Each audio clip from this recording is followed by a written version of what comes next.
Petit pays d'Afrique centrale, aux ressources incommensurables, le Gabon n'a jamais joué dans la cour des mastodontes du continent, notamment l'Afrique du Sud, le Maroc, la Côte d'Ivoire ou encore le Sénégal.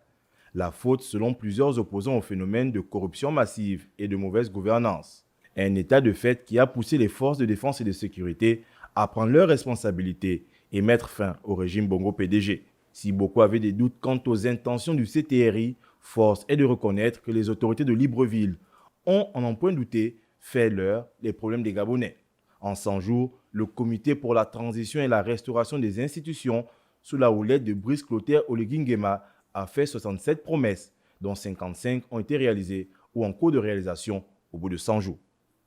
Alors que certains parlent de bilan mitigé au bout de 6 mois de pouvoir, mettant en avant la difficulté pour le pays de remplir ses caisses, le taux de chômage élevé ou encore la production pétrolière, la stagnation du revenu par habitant, il convient de rappeler que le CTRI a hérité d'un pays au bord de l'implosion et en proie à une crise sociale sans précédent.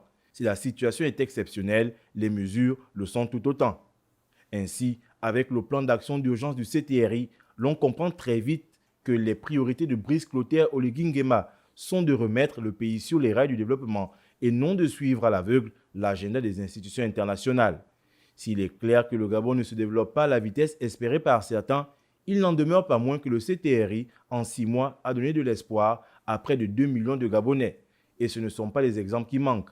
Rachat des actifs d'Assala, mise sous tutelle des entreprises privées de la CNSS et la CNAMGS, réouverture des concours de la fonction publique, réhabilitation de nombreuses voies secondaires ou encore l'attribution de 7 milliards de francs CFA à chaque province pour le développement local. À terme, les autorités de la transition ont l'ambition de mettre en place un programme de modernisation des routes nationales ou encore intensifier la stratégie de diversification de l'économie afin de faciliter l'inclusion sociale et économique.